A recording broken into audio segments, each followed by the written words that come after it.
السلام علیکم دوستو، آج ہم بات کریں گے امیر ساداتین کوپیک کے بارے میں۔ سلجوق سلطنت کا سب سے بڑا غدار مکمل داستان۔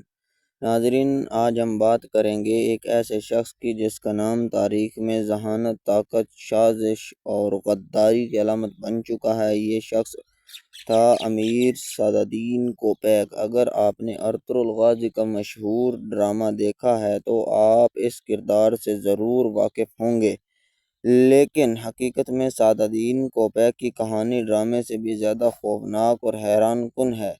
ساداتین کوپیک 13ویں صدی میں سلجوقی سلطنت روم کا ایک بااثر درباری تھا۔ اس کی پیدائش دربار میں زیادہ تفصیل میں موجود نہیں، لیکن نوجوانی ہی سے وہ غیر معمولی ذہانت صلاحیتوں کا مالک سمجھا جاتا تھا۔ وہ ایک بہترین معمار، شکاری اور منتظم تھا۔ اپنی قابلیت کی وجہ سے وہ جلد ہی سلطان علاء الدین کیقوباد اول کے دربار میں اہم مقام حاصل کرنے میں کامیاب ہو گیا۔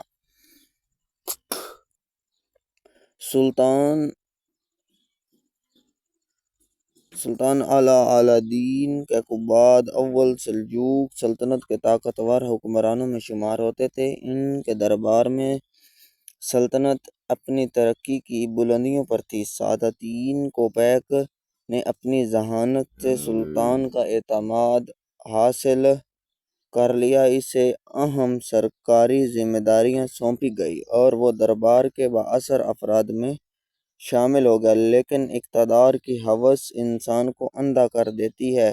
یہی کچھ ساداتین کوپیک کے ساتھ ہوا۔ وقت گزرنے کے ساتھ اس کی خواہش صرف ایک کامیاب درباری بننے تک محدود نہ رہیں، بلکہ وہ سلطنت کے اصل اقتدار پر قبضہ کرنا چاہتا تھا۔ 1237 میں سلطان علاء الدین کیقوباد اول کا انتقال ہو گیا، جو کہ ساداتین کوپیک نے کروایا تھا زہر دے کر نصیر الدین علی باورچی کے ذریعے۔ یہ اس کے اندر ایڈ نہیں، اس لیے میں نے بول دیا۔ ان کی وفات کے بعد سلطنت میں طاقت کا توازن بدل گیا۔ ساداتین کوپیک نے موقع سے فائدہ اٹھاتے ہوئے غیاث الدین خسرو دوم کو تخت پر بٹھانے میں اہم کردار ادا کیا۔ نوجوان سلطان کمزور تھا اور درباری معاملات میں زیادہ تجربہ نہیں رکھتا تھا۔ یہی وجہ تھی کہ ساداتین کوپیک آہستہ آہستہ سلطنت کا اصل طاقتور شخص بنتا چلا گیا۔ اقتدار ملتے ہی اس نے اپنے مخالفین کے خلاف سازشیں شروع کر دیں۔ جو امیر جرنیل اس کے راستے میں رکاوٹ بنتا، اس پر غداری کا الزام لگا دیا جاتا۔ کئی بے گناہ امیروں کو قتل کر دیا گیا، بعض کو قید کر دیا گیا اور بعض کو دربار سے نکال دیا گیا۔ ساداتین کوپیک نے خوف اور دہشت کا ایسا ماحول پیدا کیا کہ لوگ اس کے نام سے کانپتے تھے۔ اس کی سب سے بڑی خواہش یہ تھی کہ ایک دن وہ خود سلطان بن جائے۔ اس مقصد کے لیے اس نے شاہی خاندان کے افراد کے خلاف بھی سازشیں کی۔ بعض تاریخی روایات کے مطابق اس نے ایسے شہزادوں کو راستے سے ہٹانے کی کوشش کی جو مستقبل میں تخت کے دعوے دار بن سکتے تھے۔ ساداتین کوپیک صرف سازشی ہی نہیں بلکہ انتہائی مکار شخص بھی تھا۔ وہ سامنے سے وفاداری کا اظہار کرتا، لیکن پس پردہ اپنے ساتھیوں کے خلاف منصوبے بناتا رہتا تھا۔ دربار میں اس کے دوست کم اور دشمن زیادہ ہوتے جا رہے تھے، لیکن اس کی طاقت اتنی بڑھ چکی کہ کوئی کھل کر اس کے خلاف آواز نہیں اٹھا سکتا تھا۔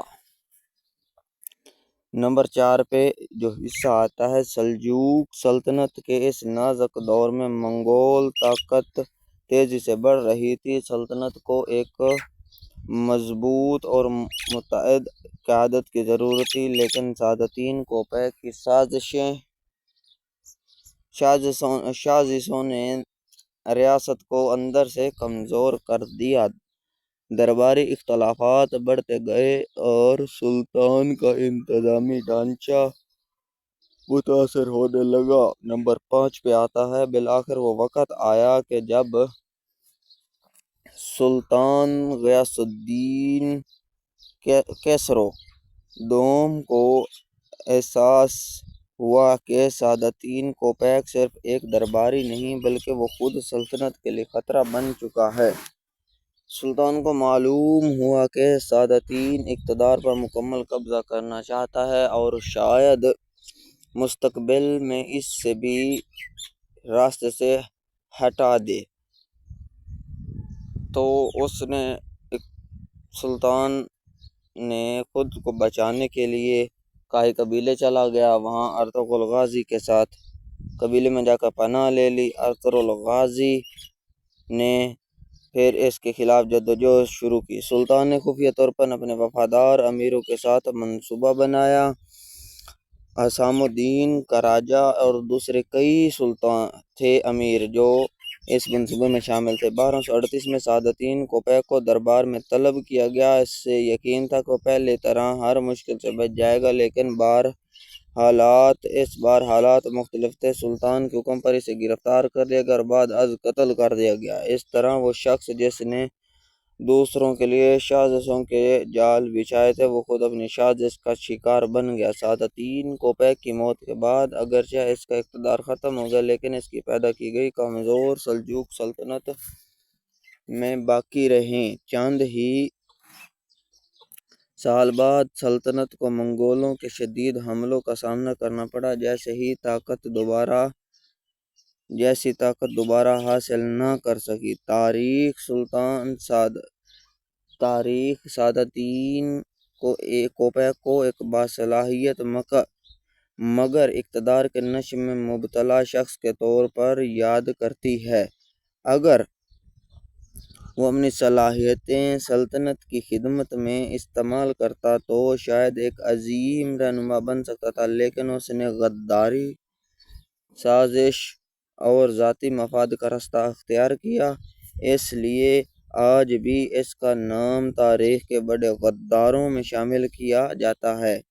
یہ تھی امیر سعادتین کوپیک کی مکمل داستان، ایک ایسے شخص کی کہانی جو طاقت کے حصول میں اتنا آگے بڑھ گیا تھا کہ آخرکار اپنی چالوں میں پھنس کر تباہ ہو گیا۔ یہ جو شخص کے سامنے فوٹو لگائی ہے، اصل میں اس شخص نے ارطغرل غازی کے ڈرامے میں امیر سعادتین کوپیک کا نام کے طور پر کردار ادا کیا۔ ان کا نام خراب کرنے کی کوئی